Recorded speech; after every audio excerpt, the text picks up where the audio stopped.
Hello and welcome back to Talking Hats. I am Monty Swirls. And I'm Old Man Wolfie. And today we're here to finally, after being late, we're getting there. This is all new for us. We're going to do our follow-up on what we thought of this year's BlizzCon, because we had the virtual ticket. So, yeah, we watched a bit the weekend of BlizzCon. We did not watch the Muse concert, though. Yeah, we still never got around to watching. I mean, I kind of flipped through it and saw it on the virtual stream, and you know. But it's like I've heard their song. I've heard their song before. Yeah. And two actually. There were two. Have I heard their other song? We've heard their other song. Okay. I haven't known I heard the other song, but I hear songs and don't know what they are all the time. So that's just me. But they aren't. This isn't like Ozzy or. Metallica or Tenacious D were like, we want to see these concerts. No, what was really funny was that when they first announced it, I'm like, Muse, they announced Muse. And I'm like, okay, Muse. I'm like, Muse? And then I heard during that one song. Yeah, well, no, the things I realized that I know two of their songs, and I'm like, I know two of the songs readily. It was kind of funny because in the intro cinematic before the actual Blizz virtual ticket, before the actual show started, the pre-show. Their promos start for BlizzCon in general. Right before the show, because he was working and I was off that day, so I actually sat and watched it live. And novel. Yeah, I know, really. I watched the intro and I went, oh, I know who that is. Okay, now I understand what I'm... And then he showed me the song. I was like, oh yeah, I know that song. Exactly. But I know that song from a Fate Stay Night music video. Exactly. Which is perfect for, certainly... But no idea who they were. It was an awesome song. You know, the problem is that the problem with name recognition nowadays. I know songs nowadays. I rarely know. It's rare that I know A, what a song is called, and B, who wrote it. But so the thing is, here's the overall takeaway from BlizzCon this year. I thought, honestly, it was better than last year. I mean, there were big announcements last year, but honestly, it was like this year, even though the game we play most, we play Diablo more than any of the other games, because he'll play WoW more. I play WoW, but he hasn't played it. Recently, he's not played it as much as he used to. Mostly between the channel and doing the Diablo stuff and starting to play Overwatch, get back into playing Overwatch more regularly. There are only so many hours in the day. Yeah. So the thing is that I was kind of disappointed that there was no news on the Diablo front, but I mean, it's not shocking, but still. The announcements that how they did have were kind of like I was not expecting a new expansion announcement for WoW. And it looks really cool. It does look. It looked amazing.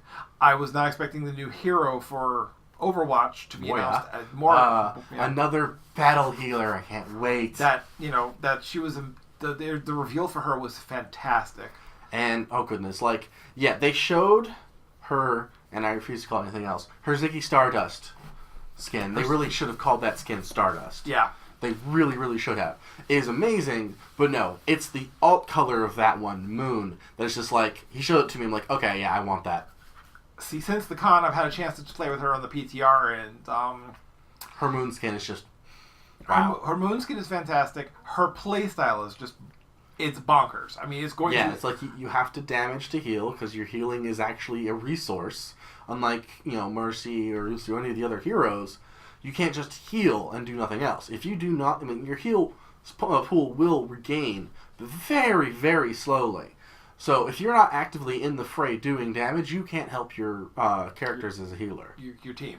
So that announcement was fantastic. Yeah. The announcement for Heroes of the Storm, where they announced Alexstrasza and Hanzo. Hanzo's cool, but Alexstrasza, like Chromie, who is a dragon aspect, just like Alexstrasza, she never takes dragon form, with the exception of one of her attacks where it's her dragon form in sand blasting the thing. It's that's great and all, but it's no, Alexstrasza, you can turn into a goddamn dragon on the battlefield. It changes your skills up, and it's just awesome. Yep. I wonder if it's on a cooldown or on a timer, you only stay in dragon form for X amount of time before you revert back, which is fine, but you actually get to be a dragon. Right. That's going to be awesome. The other big announcement was the new expansion for Hearthstone. Caves and Kobolds. No, Kobolds and Caverns. Kobolds and Caverns, that's right. Along those lines. Kobolds and Caverns. which was actually, it's like we fell out of playing Hearthstone. We never really played it a lot, even when we were. Now, when we unfortunately, when we were playing, we played it for a while, and we started getting good. We started really getting into the meta and started getting into like the card deck, the whole way the deck meta works. Really, after the BlizzCon, where you saw TV actually do the shoutcasting tournament, that was fun to watch. We spent actually most of our time when we were not, we watched a whole bunch of panels, but we watched the panels after because the most the most excited thing we were most looking forward to was the Overwatch World Cup. Yeah, which we've watched everything but the second semifinal and the bronze match. Yeah, although I knew exactly how the bronze match was going to turn out. It was good to see compared to last year the change up, the level of skill improvement from and the year other to teams. year. Because it's like last year's like the other teams they're exciting games against each other, but whoever fought Korea just got stomped. Yeah, it was kind of South Korea curb stomped their way up. That's great that they're really good players. I don't want them to lose. But this year, they had to fight for every win, and that's the kind of matchup I want to see. Yeah, we want to see matchups where it's not, like it was last year's match between South Korea and Russia was basically South Korea, they curb stomped them so hard. It was actually kind of funny. It was kind of funny in a sad sort of way where you kind of wanted to go and comfort the poor Russians because they really they were put down. They were. Yeah. And while, the U.S. had to face Korea, and it's like, great. And then not in the finals, in the semis. Right off the bat. Their first match was right against Korea, and they fought them. And it went to... It was 3-1. It was the longest it could possibly go. Korea won, but America fought for it, and that matters. That was really, really awesome to see the improvement overall in the fact of how the other teams how each team handles each other, because some of those teams, man, they were amazing to watch. And sometimes you wonder, they're like almost inhuman. Yeah, Flower is an android. Yeah, Flower, South Korean player Flower is he's an android because it's like he would get these amazing shots off. His Genji was amazing. His Widowmaker was scary. His Widowmaker is the reason why they won the tournament. Really, he opened up pathways and he was able to keep the other teams pinned down, getting shots clear across the battlefield and killing characters. It was amazing. It's frankly amazing.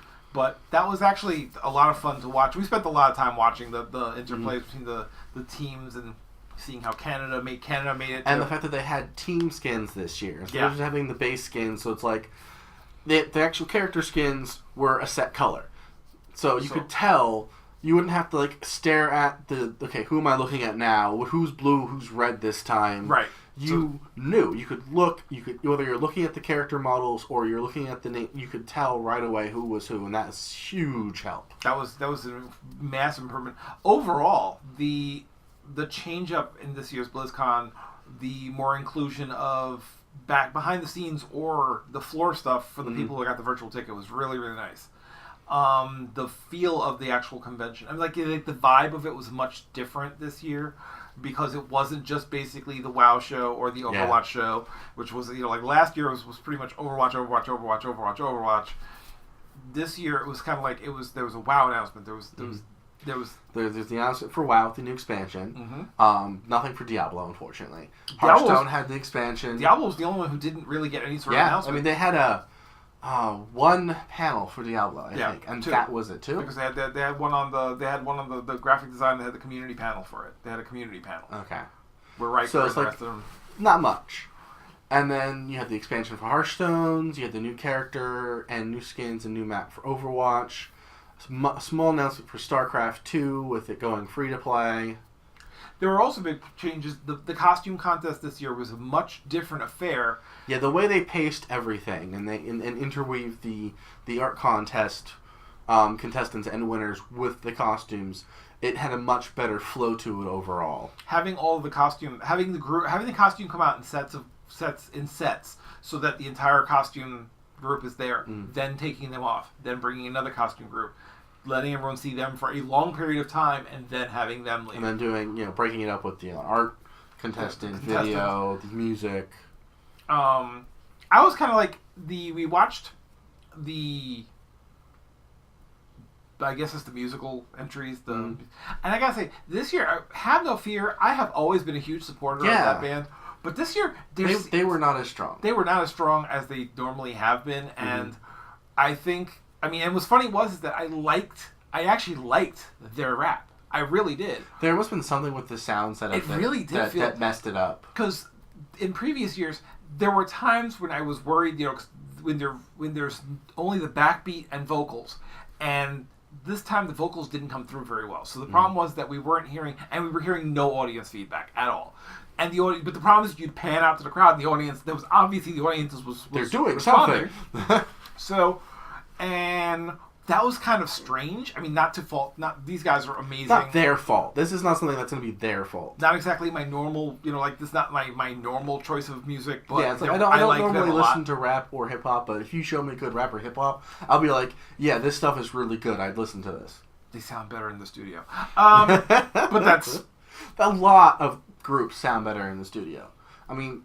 Live shows can be amazing, but it can take just minor technical glitches that can utterly destroy a show on no fault of the artists. Yeah, no, not to drag Dragon Con back into the discussion, but poor steam-powered Giraffe. Really, their technical issues, and their concert was still good. It was a great concert. They fought to the end. That was the only reason it was still good was just purely on the power of their personalities and being in character as well as they were, and they would spend a good almost 5 minutes between songs basically sound checking, trying to make sure they could hear everybody, but they're doing it in character. It's great. It worked. It's unfortunate, but it worked. And to do that, it's really hard. But the things in previous years, we've had I liked when Tenacious D was the guest. Ozzy was the first one. He looked like he would die any second. Right. And Ozzy was hilarious. He was producing basically his own water reserve. He's sweating so much. But even with that, his show was great. His show was great. But it was kind of funny because there is some level of, you're standing up there going, I'm looking at this man. I may just witness the death of Ozzy. The death of Ozzy Osbourne. Because the man looked out there, he came out there like, I was waiting for this man to have a heart attack every minute he was on stage. It looked rough, but he did an amazing job even with it. Metallica, except for the fact that Lars Ulrich can't drum, they were okay. They were not as, I've seen them live in the 80s. So, back when they were new and young, good. Probably. Yeah, and the young part probably really helps. But especially for a drummer, that's a really high energy thing to be doing. You know what's really funny? Even though I had every year we get the virtual ticket. Every year we watch the thing. This is the only one I never actually watched is Weird Al. When Weird Al Yankovic did his, I never actually watched it. It expired. The time expired before I got a chance to watch him. Yeah, I'm kind of upset about that, but I'm sure someone has a video. I'm sure we could troll YouTube and find it eventually. But Tenacious D was okay. I'm trying to remember. Blink-182 couldn't remember. Oh my god! I did need to be reminded of that band. That was one of the ones that I was like, wow, these guys are. Not even then, it's like, why get Blink-182 for BlizzCon? Yeah, well, that was in the first place. Wasn't that last year though? That was actually, I think it was last year. I think it was last year's. Last year's was Blink-182, and my only guess is some people at Blizzard are just really big Blink-182 fans, and they want to down them on. It's it's great, I guess, but it doesn't really fit with BlizzCon. Though. It didn't feel. It was not a good fit. The band kept forgetting all the lyrics to their words. They're forgetting the words to the songs that they wrote. Exactly. That's kind of painful. It was kind of an experience, and we were kind of sitting there going, ow, ow. They would hit notes, and I'd be like, oh, ow, ow, ow, dude, tune your musical gear, please. This is a serious gig, man. This isn't someone's birthday party.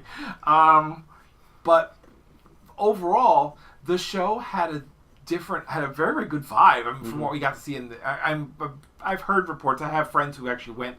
For my Facebook friends, and they said that it was a great time. They had an amazing time, and it felt really, really good. The new stages were amazing. Oh my goodness, the Overwatch stage was that was something to behold because that was amazing to have the two teams actually facing each other. It was a huge stadium. It was a stadium. It's a straight up stadium, and it was a great experience. We are contemplating. Wishing, more like. We'll see. we're contemplating trying to actually do BlizzCon next year. He's very ambitious. Yeah, I am. But the thing is that I would really think that we experience to have if we could make it happen. I would love to do it. Yeah, don't get me wrong. It's the biggest. Next year, I don't know.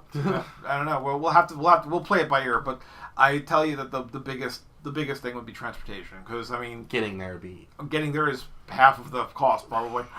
Really, if not more. It'd be good at the very least, $300 per person just to get the flights. Yeah, that's see, again, this is the budgetary crisis, but the thing is, at least this time, if we actually go into like the Dragon Con thing, going, okay, we need to also budget for this con, we have about 10 months to work on it, so so we're not completely... And I do have family out there that don't live very far from Anaheim, so there is leeway there that we don't have in Atlanta. Exactly. And they're geeks, yes, too, which is really super handy. Where our general concern... Oh, the Blizzard other geeks specifically the as well. The other thing we didn't mention was the new map for Overwatch, the Blizzard World. Which I'm like, they should just skip making games and make a theme park. They just need to make a theme park of it. Because really, that's... There you go. I mean, I love their idea of there's no Overwatch land in Blizzard World. Because they're in Overwatch. Because in the world of Overwatch, there's Blizzard Entertainment with all their games but Overwatch. And this is the theme park for them. Exactly. I find they already have precedent for the that. meta of that is so... Well, they've already had like little Easter eggs, like the security guard in the one video playing Hearthstone. Exactly. So it's like they've already established that, even if it was just as a joke. The changes to the gameplay, the changes that they're planning on doing are phenomenal. I mean, I like what I'm seeing from the con. I like what I'm seeing from Blizzard. I like what I'm seeing. I mean, I will say, I have bunches of friends who are all agaga over Blizzard's announcement of bringing back WoW Classic, and I'm kind of like, the problem is that like I played the game. Now, mind you, I played this game obsessively. He's got the statue for being a 10-year subscriber. I've got the 10-year subscriber statue. It is right behind me somewhere. It's probably on the his body blocks the view, but it's right there on the second level. It's up here. It's up here with my Soldier 76 behind his Stein. Behind my Stein. So he's played vanilla. I played vanilla to death. I played vanilla after my friends. I had 2 waves of friends who got sick of playing vanilla. So I'm not going to say, oh, I didn't. I never. I'm not going to hipster it and go, oh, I like that before it was cool. It's not that. It's the fact I'm sure for its day vanilla was amazing, but the people who are thinking of remembering Classic and wanting to play it are looking at through rose-tinted glasses.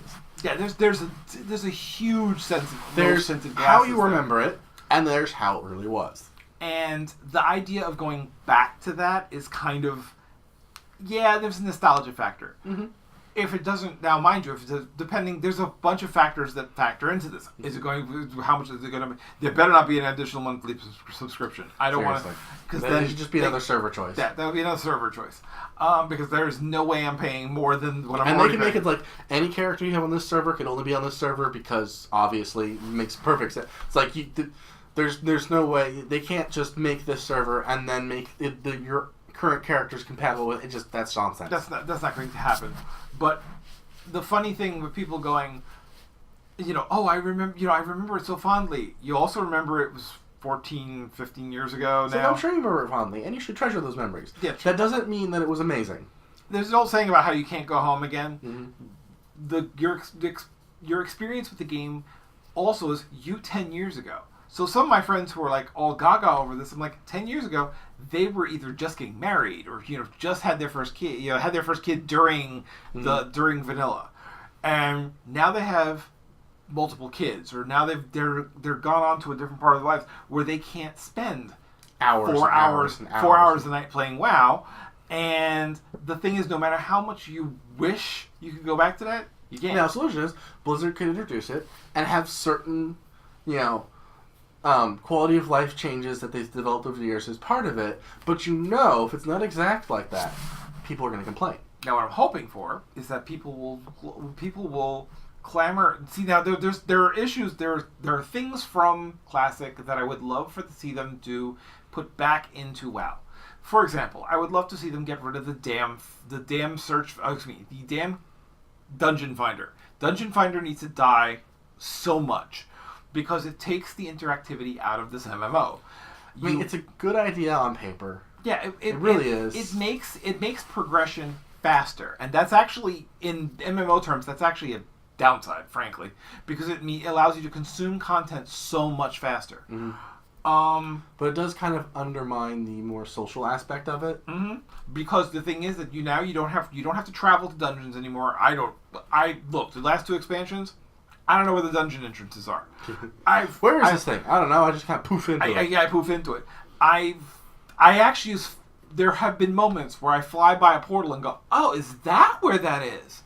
So the thing is that... So they may as well not even exist in the world. Exactly.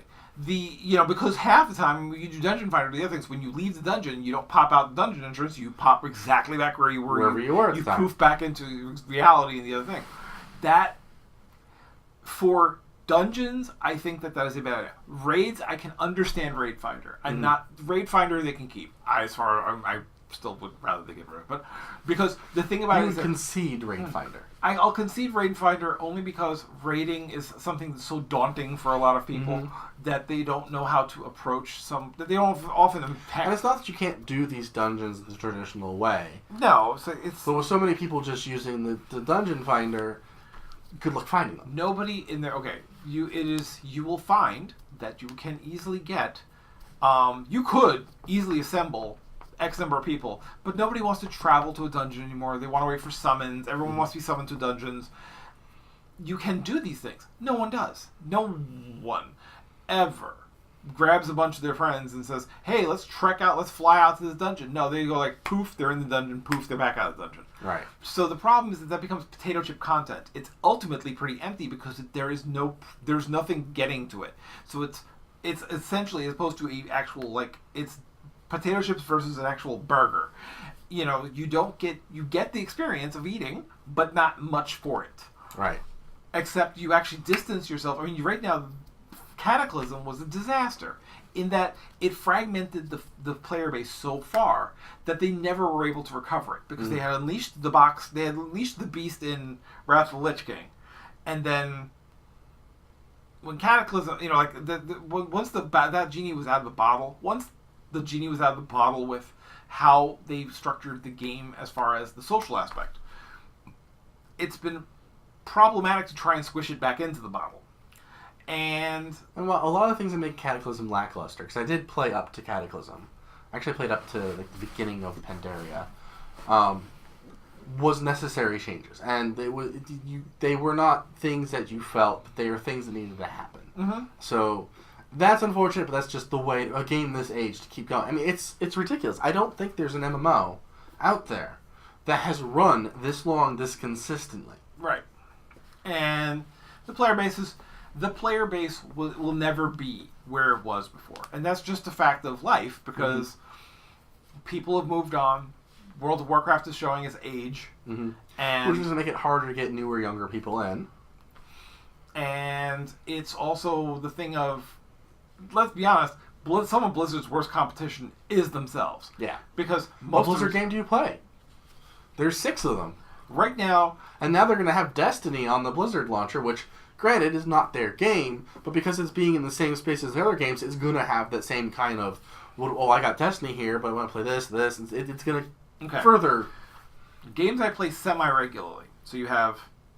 I'll play World of Warcraft occasionally when I can actually sit down and focus, because the problem is if I don't have it's not a pick up and play and put down exactly game. But I can do that. I can actually do that with Diablo. I can do that with Overwatch. I can even do that with Heroes of the Storm to some extent. It's like Heroes of the Storm, you need a little more time. Yeah, but it's also designed not to have really super long games. Right, they're 20 minutes or 25 minutes for the actual game, so you figure a 30-minute interval.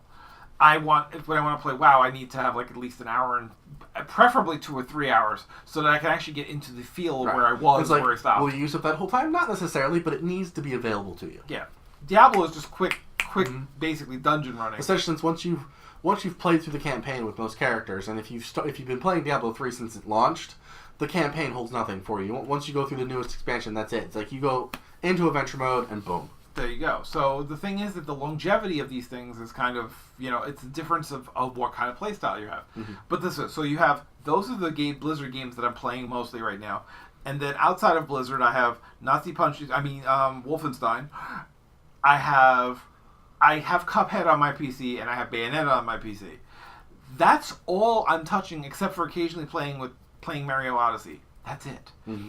And you figure I'd only have but so many hours in the day, so something's got to lose. And realistically, the problem is WoW is becoming such a weird time. It requires a time investment that I may not have most of the time anymore. Certainly. Yeah, I mean, it's like, now that I'm in my 40s. I've crested my mid 40s now. As a matter of fact, that's of this week. So to say that I can't just sit down and blow 8 hours, an 8-hour gaming thing. Like I used to play World of Warcraft and be like, especially during the latter part of Burning Crusade. Mm-hmm. 6-hour gaming session would be nothing. I mean, I'd be like that. I could do that any day I wasn't working. I'd be playing, the 6-hour play WoW all day. And now the thing is, that's one of the reasons why I'm saying when you people say, "Oh, classic server," classic server was a huge time sink. Mm-hmm. There was a lot of grindy aspects of it that no one wants to. I mean, not as bad as the Korean grinders. No. But I'm just, there are people like, oh, I miss things like... But the other thing is, like, the Korean grinders, you can jump in and jump out easy. Mm-hmm. One of the things about WoW that I thought was kind of amusing is that people say they want things back. They want their classic experience. I don't want to have to level weapon proficiencies anymore. That was dumb. That was just dumb. And it was a pain in the ass because, you had the weapons that until you leveled them, you'd miss constantly. So that meant that you either, you had to devote, especially for characters that had multiple weapon classes. Mm. So you had druids, when druids could use first they couldn't use pole arms, then they could use pole arms, but then they had staffs, then they had fist weapons, and they couldn't figure out what weapon they wanted you to really use, and they kind of settled on pole arms sometime around and up until Pandaria, they really kind of, they said, yeah, I don't remember what I used most on Shadow. On Kata, they were all pushing. Cataclysm, they were constantly pushing pole arms on you. So I'm like, okay, that's the weapon you want druids to use. That's great. But if I had to learn that and unarmed the punching skill, I was thinking you literally have to go around, you would level up to 60, and then go down into an area like a 50 area, right? Because you had to be able to, but you couldn't kill things in one shot because then you wouldn't it'd take you forever for everything to respawn. So you'd go down to somewhere where there was a relatively high spawn rate and just go punching things and punching things and punching things and punching things. And to my credit, I do have the achievement for leveling your unarmed skill to 200.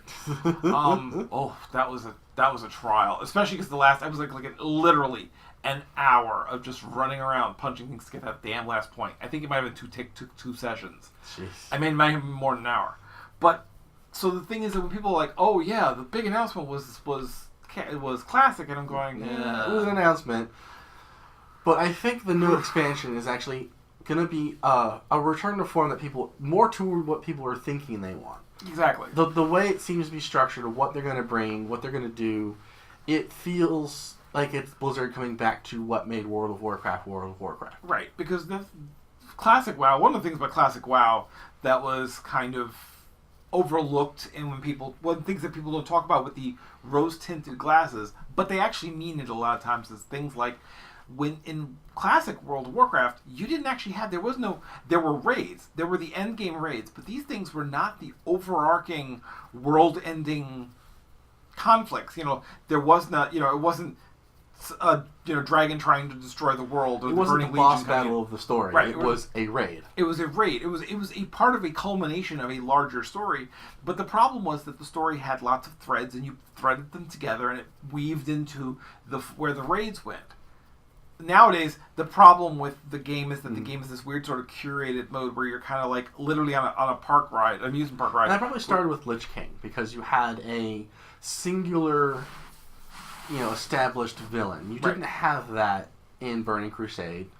Yeah, because allegedly Illidan was the villain, but the problem is he appeared so infrequently. He was a boss, but you weren't fighting Illidan. You were fighting the Burning Legion.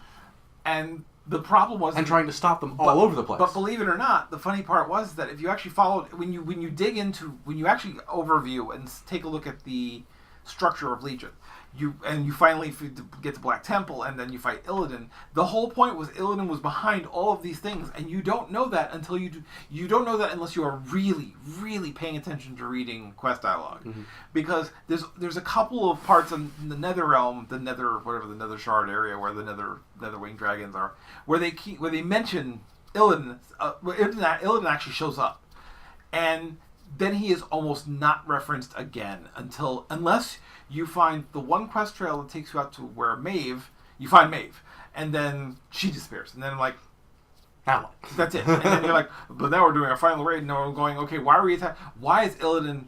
Where did Illidan fall into all of this? Because he's like mentioned like 2 or 3 times in the game up until that point, and then you're like, oh, you're fighting him, and then he's the great big bad, and I'm going, is he really? Because I've been fighting all these demon incursions from the Burning Crusade and Banneroth and over.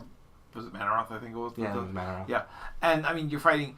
It was like the storyline was still kind of scattered, and they were not telling a story. And then you had Lich King, which was, literally every time you would turn. He was literally like you were Inspector Gadget, and he was the Claw. Yeah, it was. Yeah, I'll get you next time, Gadget. Every single time. So it was like they could never. They kept swinging back and forth with it. And that's a problem with Blizzard, is that they wildly overcompensate for something and then wildly overcompensate again the other direction, and they can't go, okay, let's go to halfway to point. Find a halfway point between the two. So I mean, that's a really challenging thing to do with the story in general, and with one like this where you can't guarantee that every person who plays through it is going to see every bit of necessary story to make sense, what do you do? Yeah? Exactly. And there's no real... It's not that Blizzard doesn't know what they're doing. It's that this is a really challenging problem to counter, to try and figure out. And they're trying, and they're going back and forth and back and forth and back and forth. And I think they're slowly getting there. I think every time they go, it's a slightly smaller jump, but... I think what's kind of funny is the switch over to the battle between the Horde and Alliance, going back to the conflict between the Horde and Alliance. One thing that always struck me as funny is that I played Legion a lot when it first came out, which is typical of these new expansions lately. But so much of World of Warcraft Legion, the current expansion, could have been solved if Sylvanas had sent one messenger down to the Alliance side to tell them that Vol'jin was felled in battle and they had to retreat. All of the bitching that both sides do afterwards, all of the Horde is evil because they betrayed us, blah, blah, blah, blah, blah, could have been resolved if they had known that the reason why they turned their backs on the Alliance at that point was because they had to retreat, because they lost their war chief. That is the funny part of all of this, because I'm like... But also, that's exactly how these kind of things happen. Oh, yeah, the reality... So we could have solved all this conflict with this one simple thing, but that's kind of the point. Yeah, that's once again, it's both sides being complete idiots.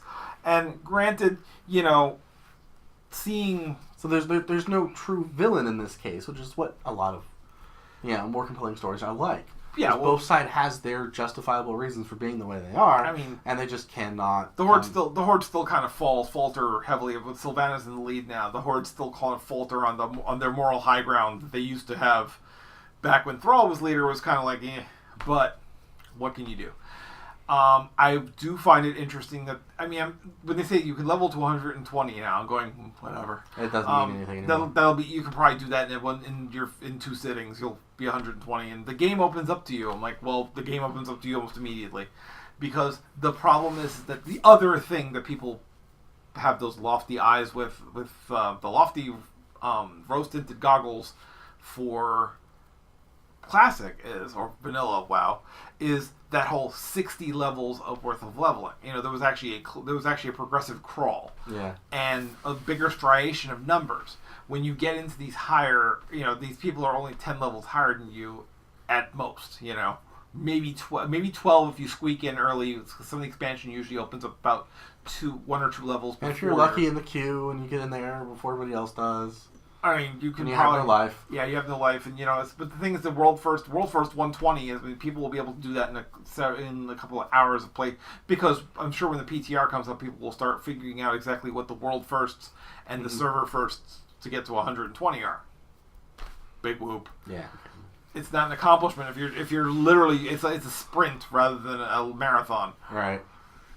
So, I mean, that was one of the big takeaways from the thing. Everyone was all gaga over that. I'm more interested in seeing how the story between the Horde and the Alliance progresses in the next expansion. And it sounds like the raids in this case aren't going to be big bads. It's going to be the things you're helping your allied races with. Right.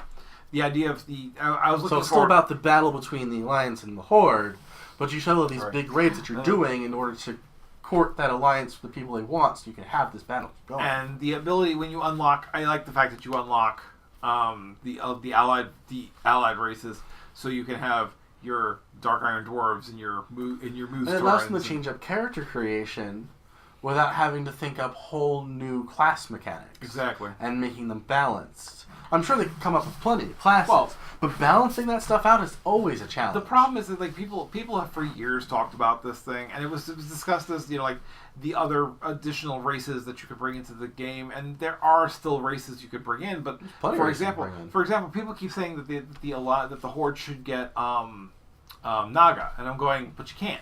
But Naga aren't on the Horde side. They're not on. They're on their own side. They're on their own side. They're actually one of the allied with the Shara. Queen Ashara, and she's driven mad by the old gods. Exactly. So it's like they're not a race that's going to be living peacefully with anybody. Right. And the other thing is that you have considerations like gearing, and exactly how do you put boots on a snake. That's snake tail. That's there are logistical problems to this. So you can hand wave the Draenei's hooves and the Tauren's hooves. Right. That's easy enough. But you can't hand wave around having a monopedal. I think that the best joke on this is actually was a League of Legends comic. Apparently, there's this one character. It's a snake current, but she has horns. It's like, ooh, new boots. How would I put them on? And she puts them on her horns, and then she has a pair of shoes on her head. Yeah, and exactly. That's serious. It's like, how do you buy this weapon, equip it, it gives you stats, but where the hell does it go? Exactly. So, and you can't create entire gear just for one race. Exactly. So the thing is that there was the economy involved in that, but I was excited to see that the announcement. Yeah. The new character, though, the thing is, but Moira was just out of left field in the most awesome possible way. And they already added a couple characters off of BlizzCon. Right. Arisia and Orisa came in, Doomfist came in. Orisa and Doomfist.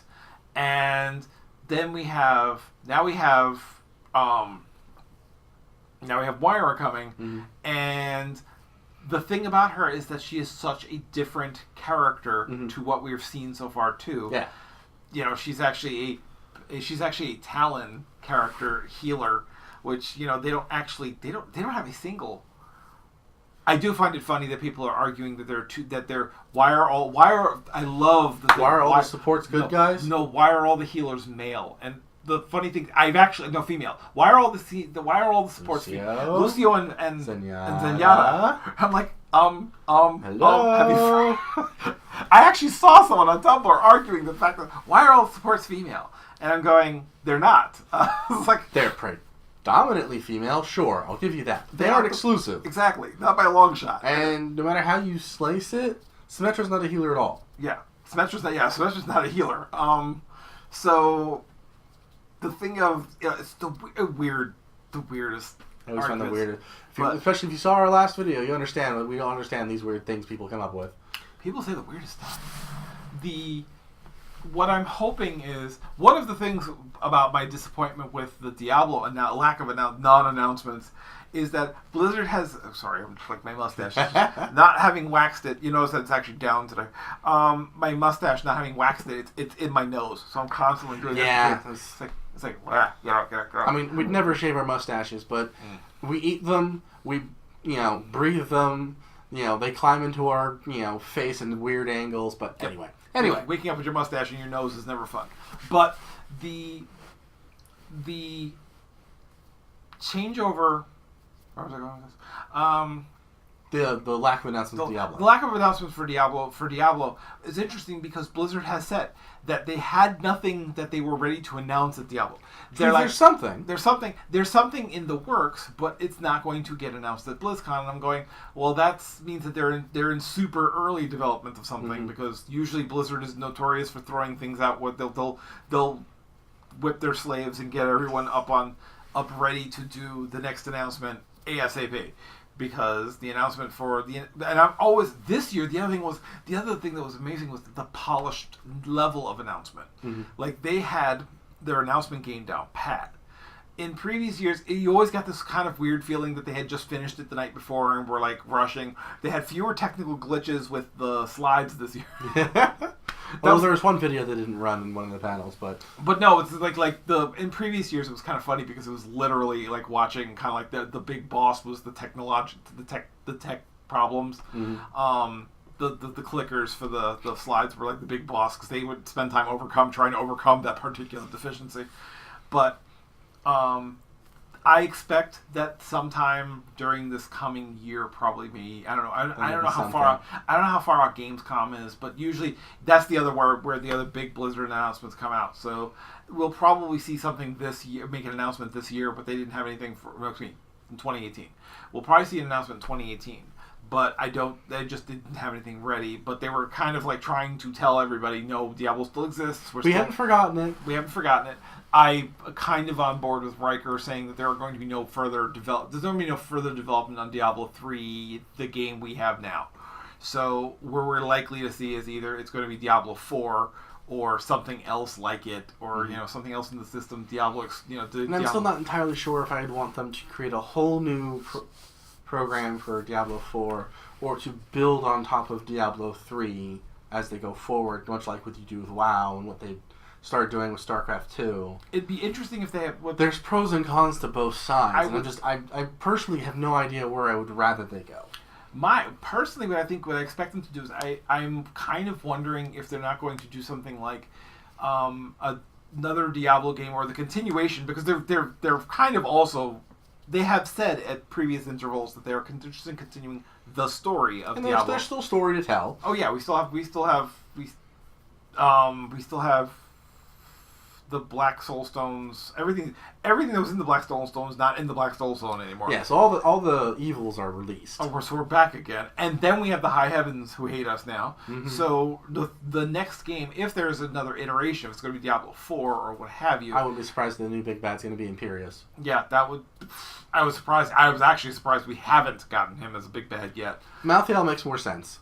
Yeah, Malthael. Well, he does. But the thing is, Imperius, has now that they realize that the Nephilim are a potential threat. Right. Which is why it makes more sense that he wouldn't happen before that as a boss. So Malthael, that was our speculation, is the fact that whatever they do, I kind of anticipate that there will be another Diablo game, like not so much separate, but not connected. As in, like, not Diablo 3A or Diablo 3.5 or something. Right. It's going to be Diablo 4, but it'll be possibly a different engine, or slightly. I mean, if they can create if improvements on the engine is something new, then yeah, having a new fresh program would be best. But if they're not, then I just don't see a point making a whole new engine. I mean, the game program just keep going. That's what just keep stacking the content on top of it. Because the other thing is, you got to figure Diablo 3 is how many years old now? It's like 7 years. Oh, that's a good question. I think it came out in the early 2010s, I'm gonna say. Yeah, so it's like it's been out for quite some. It's not so much as long in the tooth as that. No, it doesn't look like it's it's not aged, right? But it has been out for a while. Because you can also see that there's had to be rebalance. There's been having to be so much rebalancing and artwork changes. There have been a bunch of artwork changes since Diablo launched, and of course we're gonna the imminent threat of microtransactions of some form in there, which as long as they don't do something stupid like have. You would hope they know they're not going to do anything that's going to affect your actual stats in game, because the auction house proved that's terrible for this type of game. That will destroy the economy. However, there are plenty of now. What I completely could see Blizzard doing is having all sorts of cosmetics that you can unlock, pets you can unlock, having the ability to alter your pets or cosmetically change your pets, the pets you have, which could actually drive things, because if you get, like, say, a cosmetic unlock for a pet you don't have yet, it makes you want to grind out that pet that much more. Right. You know? And one thing Path of Exile does with their microtransactions is they actually have cosmetic stuff that changes the way your skills look when you use them. Reskinning your skills, reskinning your entire variations of or more. Yeah. Doesn't change what the skill does, just what it looks like. That would make perfect sense to add another to do a different engine, because it would allow you to reskin all of the... Right, they may not have the ability to do that without doing serious reworking of the code in the current engine. Which would explain, I mean, the amount of work it would take to have, like, Diablo 4 to work within a thing where... Because Blizzard knows that cosmetic improvements are a gold mine. They are. And I'm not going to fault... Because especially... Blizzard is good about using the money from the cosmetic transactions that they've made in Overwatch to continue just piling on the Overwatch skins and the all the new maps and all. We have like half a dozen events throughout the year that have unique skins. We just finally now that we're finally in like a full cycle of years, is like they had when the summer games came up, you could get the skins from last year, but they also had new skins. Same thing for Halloween. I imagine they're gonna do the same thing for Christmas. Or here you can buy the old skins again or get them, but they're also going to have new skins for other characters and things like that. So they're constantly adding. So it's like there's still reason to look forward to those events, and it's not just the same thing. To keep trying to get your loot boxes, or buy your loot boxes. And the thing is that as long as that's where the development is going, I will overlook the dubious ethics, the dubious ethics of the loot trade microtransactions like that. It's like anything in anything is that by themselves they're not bad, right? But they are extremely easy to abuse the power you get from having microtransactions in your game just for money. So the chances that any given company is going to do something horrible with them, either on purpose or otherwise, is very high. So it's like. Yeah, it's like I'm not necessarily a fan of microtransactions, but if a company does them well, if a company does them without making it feel like, it's draining you of your money, it's like, I can at least accept it. If a company does loot boxes or microtransactions in a way that does not make you feel like your game progression, your ability to use the game is affected by not participating in that thing, then they are truly optional. Like the skins in Overwatch and the sprays in Overwatch are truly optional, and you do not have to buy loot boxes. I do, because there are sometimes I want a skin and I want to see if I can get the skin, or I want a bunch of skins, so I'm going to try and get a skin. There's something exciting about it, right? But on the other hand, they also changed. Like it used to be, you level up, you get a box. You level up, you get a box. You level up, you get a box. After you reach a certain level, the times between your level ups gets bigger and bigger and bigger, and it just felt like that ruined loot boxes unless you're buying them for them. Because it's like, yeah, I'll get a box in a month. Yeah. Maybe. Then they changed. Then when they remixed the way the arcade was done, I think you level up a little faster. In general. And if you play the arcade, you have like every 3 days, you have, win 3 games, get a box. Win 3 games, get a box. Win 3 games, get a box. And it resets at like every 3 or 4 days. And every time there's a new... if they come with a new play mode for the arcade, your first win in that is a box. And that still counts to your 3 wins. So it's like, it now feels like if you're dedicated, you can actually get boxes without having to be, months out of grinding. You don't feel like the hill keeps getting taller every time you try and climb it. Right. So the thing is that, you still have your way of grinding out your loot boxes if you want to. Without having to pay for them. Exactly. And it's I like arcade more than I like quick play. Yeah, well... I mean, we've barely played quick play since the arcade has been changed. Right. To have multiple play game modes in there instead of just having whatever the current rotation is. Because I barely touched the arcade when they first had it. It's like, it's the arcade game. I don't feel like doing that. But now it's like, okay, you have your big one, you have a couple others, you have this, and it's like, it can be fun. Exactly. And the thing is that... It feels more like an arcade, because the arcade, you don't go into arcade and only have one game. Yeah. When you go into arcade, you go selection. They incentivized playing differently, and that's something that I will commend Blizzard on doing. Because the idea that you can... Everybody else is kind of like, here, buy this weapon, buy this item, buy this, this thing that'll get you to your next goal faster, and that's not. And it's like, yeah, they have multiple different maps in quick play that they do all play differently. Right. But you have no control over what map you get. Right. But the things when you're playing, but my point is that when you're playing something like Overwatch, where it's like, win 3 games, get loot box. You can do that 3 times, and I can do that like 3 times in the Swixes. So you can play if you're good, you can play for like a couple hours and have, 4 or 5 loot boxes to open, depending on how close to level you were. If there's a special new gameplay mode that has a victory loot box to it, you can go. And that means you can sit down and knock out some quick loot boxes. Have fun, feel like you've accomplished something. Exactly. Whereas even if you don't get anything good out of your loot boxes, you can feel good about your play session overall. That which is extremely important for any game. And that's the impetus to keep playing. Because you're like, oh, look, with reset, I can play 3 more. I'll just play 3 more games. It's kind of like it does feed into the issue. I'll just play 3 more games. 9 games later. Which is the other... And I've done like the 9 games. But I've been like, it's like I've been playing. It's like, I think I might stop soon. I haven't been winning too many games. And I'll look, it's like, well, I only got to get 1 more victory to get a box. So let me try another game. Right, exactly. I've done that multiple times. And that's the kind of thing you want for your game. And that's the thing of, one of the other things that Blizzard, people talk about all the toxicity that they receive in these Blizzard games, and I've seen some of it. I don't doubt that it's there. Yeah, I just wonder how these people are finding what exactly vibes they're putting out, or where they're playing, that they're getting so much vitriol. Because I assure you that, granted, I have in the entirety of my playing Overwatch, and I'm not playing in competitive because I am not that good yet. Especially since I've only just recently been high enough level to where I could play competitive now. Yeah, we just unlocked it recently. I play because I like to play. I like the game. And watching the tournaments, I love watching the competitive edge of it. Right. We love seeing that high level play. We can't do it, but because we play the game, we actually do win. We don't just die constantly. We understand the stakes. We understand the plays. We can see something happen and know why it's amazing, or know why that's good, or know why this team lost, or what broke there. Like any sport. Like, is that what sports are like for the regular everyone else? Because the thing of, like when we watched the last year's BlizzCon, the bronze match... Yeah, like the bronze match. It was Sweden and Finland. Sweden and Finland, and... It was amazing. Yep. Like that was edge of our seat. None of the other matchups, even the finals, were not. The finals, South Korea just won.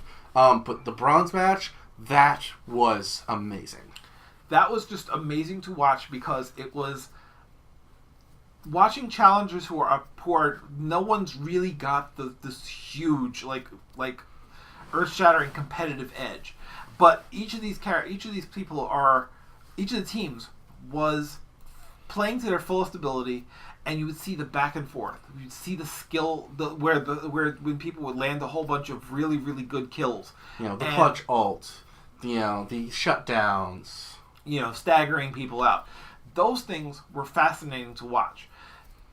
This year was a lot like that. Every matchup was like that. There were a lot of 90, the capture points, a lot of 99-99s. I mean, there are a couple times where it's like one team would get to 99, then they go into overtime, the other team would grab the point and take it all the way to 100. Yeah, I mean that was that's the thing about the competitive that we can watch. We're not that good. We'll never be that good. We don't have. We don't need to be that good. No, we don't need to be that good. I mean, I play because I enjoy the competitiveness of it and the skill of it, and I love playing with the characters. I love the character diversity. I love seeing the metas. It's like I have skins for characters. Ooh, this is awesome skin. Quit. I will probably unless I'm in the random character one, probably rarely ever play them. Like I have the Sentai skin for Genji. Right. I don't really play Genji ever. I'm not very good at Genji. Genji is a skill level I am always astounded by. Seeing the pros play, you get to see things that you just can't believe people are doing with the game. Like taking Junkrat's tire up the wall and just running throughout an entire building, and just just going. Yeah, it's amazing. It's like I play mostly the most I play is Diva, Ana, and Satan. Yeah, exactly. And I'm actually fairly good with. I'm not great with Mei. Still need to work on my Mei. Right. I don't use her Ice Wall near as much as I need to, but I don't know. I just really love playing Mei. The thing that one of the things that we like from Overwatch in particular is the fact that we play. I mean, we play. Look, we've played dozens, possibly hundreds over the last year of games. Have you ever seen anyone like completely lose their shit? No, but I also don't look at chat, and when we're on voice chat, we don't hear anyone else. So I don't hear anybody else usually. We are usually when we're playing with we either play with our either. I mean, in Overwatch, we use the in-game thing, but if I'm playing by myself, I usually shut the channel off. I don't hear anything. Because generally the other thing is we don't want to bother people typing in chat because, really, I mean, who has time? But I mean, I've witnessed very little. I mean, there's a lot of like snark. I've seen snark. I've gotten salt. Like the one matchup on Eichenwald when we were trying to defend attack the battering ram. The whole team was up on the balcony in the building behind it, and I just teleport up there, hit Death Blossom, and kill everybody. And at the end of my play, I got to play a game for that matchup for that. And at the end, someone on the other team goes, all you had to do was press 2 buttons. And I didn't even realize what they were saying until afterwards. I'm like, oh, they're being salty. So good. It's like, I mean, yes, all I had to do was press 2 buttons. Okay, sure. I pressed the right ones. Press the right ones at the right time. Why was everybody bunched up right there on that map? Dumbasses. Dead people. Dumbass dead people. But the thing is that, like, I am surprised by how little toxicity I encounter. I mean, because based on how people react online sometimes, you think that every time you walk in, it's just a stream of obscenities and, And I really feel bad that there are people encountering that. I don't know, because, like, I kind of, I really And we've actually gotten really good with the teammates that we've gotten. It's like, to be fair, I have turned off, in World of Warcraft, I've turned off general chat several times, because I'm like... that's like the first thing I do. Yeah, because the problem is that, like, general chat is just a hive of scum and villainy, because there's always someone in the cities who's sitting there wanting to discuss either politics or religion, neither of which I want to get into on an open forum with a bunch of 14-year-olds. In a game I'm trying to have fun in. Exactly. I mean, if aside, immersion breaking aside, it's not helpful, and I don't seek the validation of strangers except here, except with you guys. We want to be validated by you. Yeah, and the thing is that we're waiting eventually. Eventually, the hate will pour. But the thing is that I don't care. I'll be interested to see how I actually react to it. I don't know. I've never encountered that level, being that personality. So I haven't realized. I'd like to think that I'm not gonna care, and I'll be snarky and sarcastic about it. But I honestly don't know. I'm curious to find out. Yeah, there's always a learning curve. But okay, so that's all the. I think that's Overwatch. That covers Overwatch. I mean, we watched we watched a couple of rounds of Heroes of the Storm finals. I think it was the final. I was trying to make it be the final match, right? But which was TS versus CE. Yeah, which was pretty. It's just amazing to watch MOBA players play because. It is amazing how long it takes them to get their first kill. Because there was like it's not because they're not good. It's because they are good, and both teams are rather hard to kill because they all know what they're doing. Yeah, it's like it's fun to watch the poking. The poking is kind of amazing. It's just waiting for that one person to step out of line so that you can seize up on them. But so we watched that. There's still a whole bunch of stuff we still haven't watched yet. I still want to see the boss design panel, but we did the Heroes Deep Dive. We also watched the Overwatch Archive was nice. Yeah. So showing us the pre-game footage was it's like how they got to and how close they were from when they pitched the idea and started working on it, and the BlizzCon they announced it at. Right. It was great to see how Overwatch became. I wish I could see more. It's not quite a post-mortem. I don't think you really do a post-mortem in a game like this anyway, because it's a constantly evolving thing that goes on. Well, the post-mortem I want to see the post-mortem for Titan. Yes, I would love for them to do a post-mortem on Titan's development, what they were doing, why it ended up not working, And I just think that'd be fascinating. Which is fascinating because some of that was basically the Overwatch. I mean, what came of it is Overwatch. Yeah. Now, not that Titan became Overwatch, no. but in the process of creating Titan and failing to create Titan, Overwatch was birthed as its own thing, and the smallest things from Titan came from it that stayed. Like, the closest, it's like, yeah, Tracer, there was a character that had Tracer's powers. Right. But they didn't just take things from Titan, put it in Overwatch. Yeah. Overwatch was its own thing. Didn't they only had 2 art assets? I think it was they had art assets. Not even not even they were concept. It was concept art. Concept art for, I think it was for Tracer and Reaper. Yeah, I think the only ones that were relatively unchanged from what they looked like before. But, so, we watched a whole bunch of panels. There's a whole bunch of this esports stuff that we would like. We're going to eventually work our way through, but we figured if we wait till that happens... you'll never see this. You'll never see this video. So I don't know if I'll watch... I might... I think with StarCraft, maybe just the finals. Yeah, just the finals. Because I really don't know the game well enough. Yeah, it's like, I'm only moderately bad at RTSs. I'm really not good at them. So, the thing is... I love the lore of StarCraft, so I want...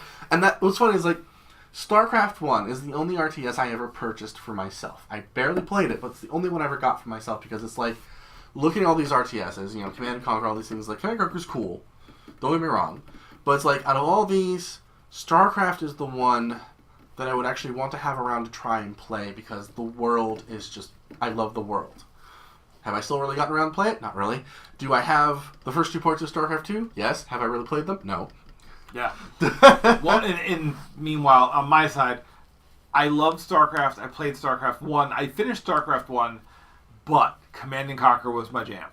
I loved Command and Conquer. I loved Command and Conquer Red Alert. Because the thing is, the overacting, the cheesy cutscenes, they got worse. I could probably get into Command and Conquer if if I had more skill at RTSs, I could be better at the gameplay and enjoy it more that way. The AI... Because everything I've seen about it looks amazing. Yeah, the thing is, in all fairness, the other thing is that, to be perfectly honest, the AI in Command and Conquer was stupider, so therefore, it was in many ways, it was easier. It was just easier as a single-player experience, for sure. I would never be able to do competitive RTS. I don't think that's way too micromanaging. My APMs are nowhere near where they need to be for any of those really I can play semi competently. We could probably play against each other. Yeah. My nephew and his girlfriend and the two of us will sometimes hop on Heroes, and he's far better at the game. My nephew and the Gothlings are really, really good at this. Comparatively to me, certainly. Yeah. We're okay. We'll win matches. We're manageable. We're at a we're better at certain characters than others. We're not hopelessly incompetent. Let's go with that. There's that. Diablo's fun. I really want him to have a luchador skin because his moveset is just perfect for that flavor. But the other thing is we also League is way too meta heavy. We've played League and it's fun when your entire team is all in one room. It's more fun. Yeah, I would probably play it more, but I love the character designs in League. They're great, but it's just I do not have the patience to learn their item system. Yeah, their item system is... I could learn their laning system, but their item system, it may as well just be absolute nonsense, and I could go online and go, okay, I'm going to play this character. This is all the things I get as I level up. You do this, and this, and this, and this, and this, and this. But that's not fun. But yeah, exactly. I'm not making decisions as I play because I understand what I'm doing. I'm just following a blueprint. With the skills in Heroes, you get to choose a skill every couple of levels. I can look at the skill and understand if that's something I think I want, can do, or benefit from. And based on the competitive play, when you're competing against even against AI, you say, okay, what will be served me in this function for this game? So that's kind of that means which is the idea of the item system in the other MOBAs, Dota 2 and League of Legends, but it's just so much more esoteric that I just don't have the patience to learn it. Exactly, which is unfortunate because I played Lux. Lux was fun. She was also more skill shots, which is more my jam than targeted abilities. Right. I like the skill shots. So she was fun. I was doing well. But again, it's all of those dense systems. It's just, on a lark, I might try Smite at some point. Right. But they abandoned Tribes Ascend, so I don't know if I want to give them the time. Yeah. It's like No, so let's see. So that's pretty much the whole MOBA thing. I mean, that covers a lot of what we saw, a lot of what we did. Assuming, either we go to BlizzCon next year or we'll do Virtual Ticket again. One or the other. I mean, right. I mean, no matter what, we're going to see it. Right. Whether or not it's in person or on the couch. It depends entirely on our financial situation. But it's also really, really close to Dragon Con, which makes taking the time off difficult. Yeah. The good news for that, at least the good news for BlizzCon, is that BlizzCon's only a 2-day convention. So at least it's just a Friday and a Saturday. So literally you could fly in Thursday night and then stay for Friday, stay, and then leave. We could literally leave Saturday night. Yeah, we could. I don't know if I'd want to do it. Yes. It would be the idea of doing that kind of quick rush thingy. At least we're not driving. Keep the driving in mind. You want to drive to California? No, I don't have that. I don't have that kind of time. It's like it's taking off. Dragon Con's a financial hit to begin with because I lose days of work. Right. At least in theory, I could be back in time for work on this. I wouldn't want to. Yeah, you could. I don't think you'd want to. I don't think the tips would be worth it at that point. No. So that's we'll see how next year's. Yeah. We'll see how the year shakes out, but come hell or high water, we're going to be going or seeing the virtual ticket because especially. So you'll either get another one of these next year, or we'll actually record something when we're at BlizzCon. Which would be nice. Yeah, if we get popular, we got a year, build up a fan base, get to the point where we are large enough and acceptable enough as, an actual channel and, dare I say company, to actually do press passes instead of having to buy memberships. That'd be nice. We'd still have to pay to go there. I'm sure there's some things we'd have to pay for, plenty of things we'd have to pay for. But that would also give us a little bit of access to get more content that the average person wouldn't get at BlizzCon, which we could then bring back to you guys. Right. So, but that's the BlizzCon stuff. Mm-hmm. Now on to Thor 2 or Thor 3, excuse me. Thor 3, yeah, Thor 3. Thor 3, Ragnarok. We saw that tonight, and it was great. Oh my goodness, and it was. I don't know why they went with the love letter to the '80s aesthetic. I'm glad they did. It's amazing. Of course, anything that is a love letter or callback to '80s aesthetic is going to win me over, even if it's absolute trash otherwise. So that's the pay. It's like there were so many little Easter eggs and so many little things in it that were just so good. And then the other thing was we finally got to see. I up until now have only seen the trailers for Star Wars, Black Panther, and I don't think you saw any trailers of Pacific Rim until now. No, I saw the trailer for Pacific Rim, but those particular trailers went after the 3D kicked in. Right. So I finally got to see those 3 trailers in 3D, and wow. Especially the Black Panther trailer in particular. That movie's going to be so amazing. That movie is going to be amazing. I'm definitely looking forward to, all 3 of those movies. It's like, you could argue that Pacific Rim 1 was not that great. It was very popcorn, unrealistic, what have you. But you know what? It's fun. It was exactly what I wanted. Mm-hmm. Exactly. Like, the movie could not have been more perfect. Right. We've had discussions in previous... Squiggles and I have talked about the fact that people didn't like Ultraviolet.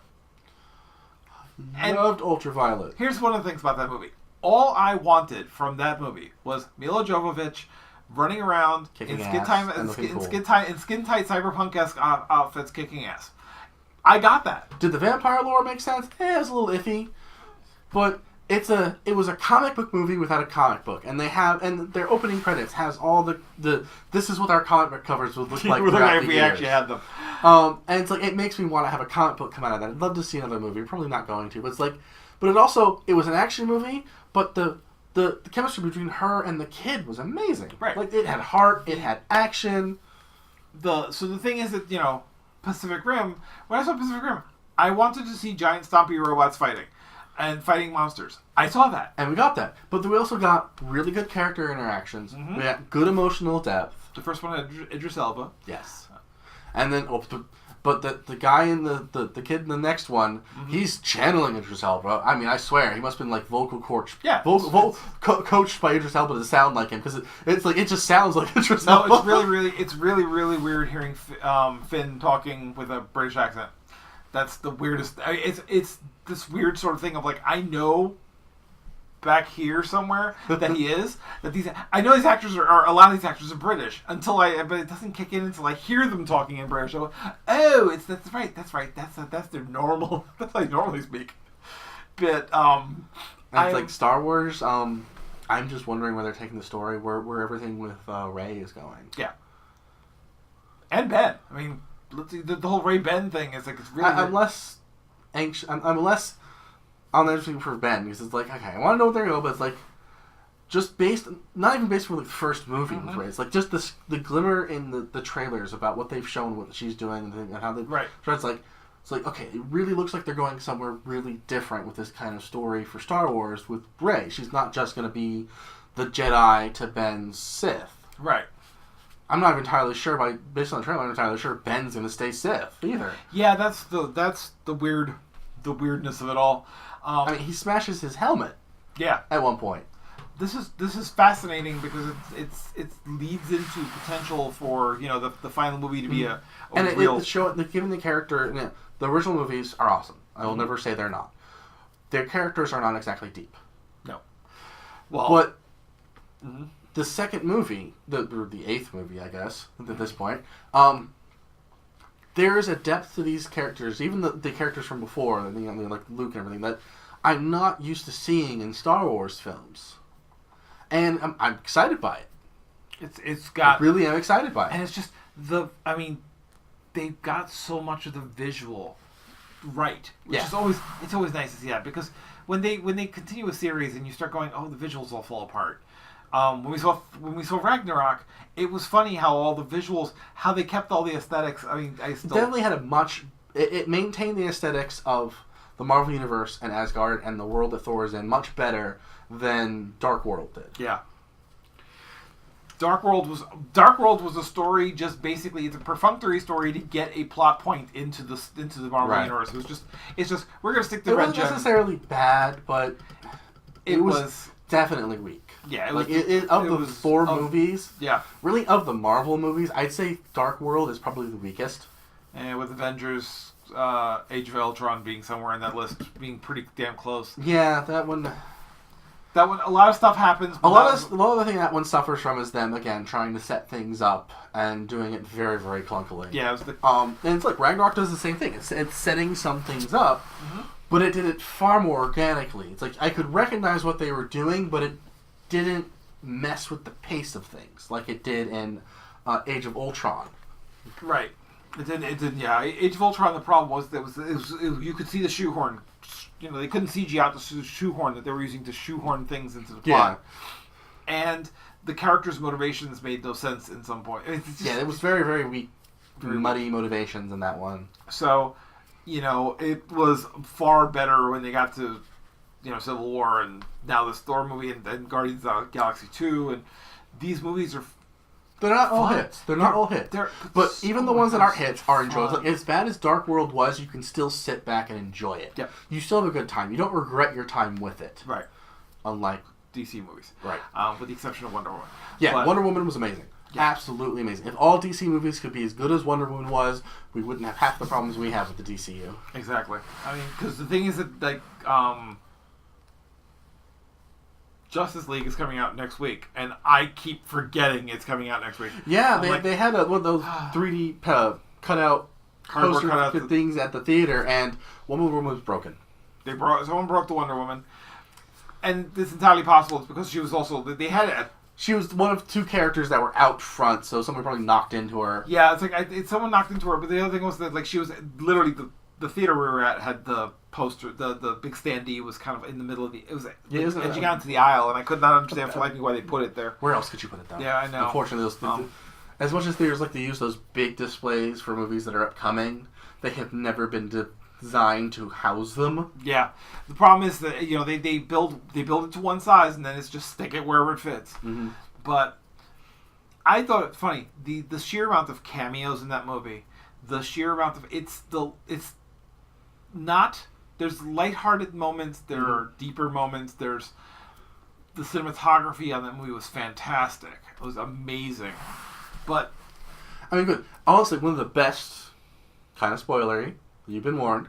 One of the best callbacks in that movie. Actually, my two favorite callbacks in that movie. I'm gonna do is when when Hulk grabs Thor by his feet and whacks him all over the ground, and Loki just jumps up screaming, "Yes! That's what it feels like!" And I'm like, I'm so glad they did that. That's hilarious. Because you can see how into it he was. He was literally like, "Yes! Feel my pain! Yeah. Feel my pain!" And the other one, when they're early in the movie, when they're, trying to fight Odin, and they're in disguise, they're not in their Asgardian garb, and Thor's carrying an umbrella, and you're like, that's Mjolnir. Yeah. And I'm like, every time he moves it hums. And it's like, I leaned over Rolf, he's like, I hope that when he changes back, he goes, thumps that stick on the ground. He has to. And he does. Which is a callback to the really, really old, horribly drawn Thor cartoons where Thor... And it's actually in the comic book. So. Yeah, it's where he was disguised as this crippled man with a walking stick, and he would call out Thor by pounding it on the ground, and the fact that they actually did the pound was... I loved it. But, we don't want to go too heavily into spoilers. Yeah, it's like those don't spoil the plot. They won't tell you what happens. Everyone knows Thor fights the Hulk because it was all over the trailers. Exactly. But the characterizations were really, really good. Mark Ruffalo was hilarious. I like that in the movie universe, Loki is a villain predominantly, but he's not unredeeming. He's not always a villain. Like, I honestly would not be shocked if he never becomes a real true villain. No, he's just an asshole. Yeah, he's an asshole. I mean, really, he's just a foil to Thor. But in the comics and in a lot of the cartoons, he was very solidly a villain. Right. There was never redeeming him. He was always a villain. He's irritatingly mustachio twirling villain. Yeah, but in the movies, he does horrible things. He is a villain. He's been the actual villain of Avengers. He's but he's not completely bad. And I honestly like that portrayal of him. Right. It may not be close to comic canon, right, but it really works for the Marvel. It humanizes someone who actually is a villain not because he was born to be, or actually maybe he was born to be stuck in being the villain.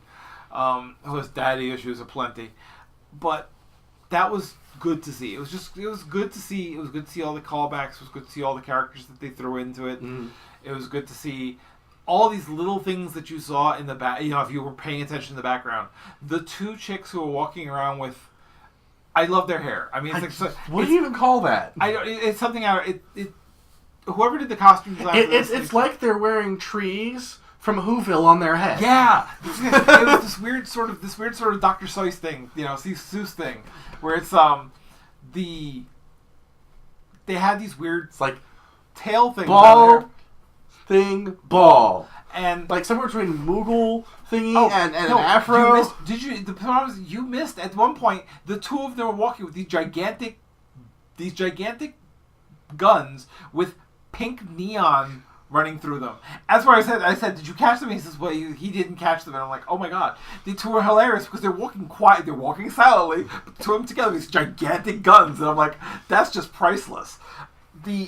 But we just had such a great time with that movie. Yeah, so much fun. It was definitely worth going out to see. If you haven't seen it yet, just go out and see it. The 3D was actually pretty damn good. If you like 3D, it's good. It's definitely worth it. If you don't want to do 3D, you'll still enjoy the movie. Enjoy the movie, but aside from some scenes in the early bit, their early 3D scenes where it's just like, woo, yeah, it's like, but there weren't that many. There's a couple of scenes, especially with characters swinging swords, where the sword actually, when you see the plane of the arc of the sword, and you're like, well, that's neat. This feels like my nose, like I should lean back slightly. Yeah. But that was definitely. Seeing the trailer, seeing the movie was definitely an experience. Yeah, it's definitely worth going to see if you can. I'm glad that Marvel is still hitting them out of the park for the most part. So there's some good for superhero fans out there.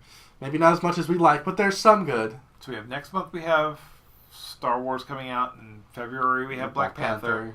And when is Pacific Rim coming out in the summer? April, really? I think it's April. So They're usually trying to throw those things in the summer because reasons. Yeah, because of reasons. But the thing is that I'm looking forward to that. I'm looking forward to... I mean, the trailer made me want to see the first movie again. There was a weird trailer we watched for a movie that I gotta have to look into this more. It's called Downsized. Oh, yeah. That's... It was funny. It's like when the trailer started up, and I'm like, okay, this is some whatever movie. And then all of a sudden, these people walk in with this little box with tiny people, and I'm like, what the hell? Yeah, that's... And then from that point on, you're like... It is a really interesting sci-fi premise about people about this literally downsizing. You're literally shrunk, and the idea being that $100,000 gets you like a couple $1 million worth of stuff because it's so small, it's cheaper to make. So you can live this lavish lifestyle on much less. Yep. And that's coming out. I don't remember. I don't remember. I don't know if they listed a date. Yeah, that was a coming soon type thing, and I was like looking forward. Strangely enough, I was looking forward to seeing. I don't know if that's something I want necessarily have to see in the theater, right? But it's definitely something I'm interested in seeing, right? But so that's pretty much the last week or so of our lives. What we've been doing, and we're going to continue to put out videos. We're going to continue to record. And we might have more schedule changes and stuff as we work out how to get this going and flowing with. The rest of our lives and our jobs and our time management. So, keep an eye on the channel as always. We will have updates when we change things. Absolutely. And we may, depending on how this all shakes out, one of our primary concerns is we're going to be gone for Thanksgiving. Right. Down to the family. So, we very well may not have a Talking Hats for that. Depends on how much time we have to record before we leave. Right. We'll have Let's Plays up because our Diablo series we recorded like 3 hours last night, so that's going to be at least 3 episodes. Yeah, we'll probably have a couple more in the being prepped up. But we definitely have stuff on tap for you guys, and we have at least 2 or 3 other episodes already planned out what we're going to do. Right. So come back next week for. Love and Marriage in Gaming. We'll have a couple of special guests on, some friends who will be in town, who are possibly some of the 2 geekiest individuals that I have ever met, and then got married, and it is amazing. So, until that time, I'm Old Man Wolfie. And I'm Monty Swiggles. And we are signing off. Have a good night. Good night.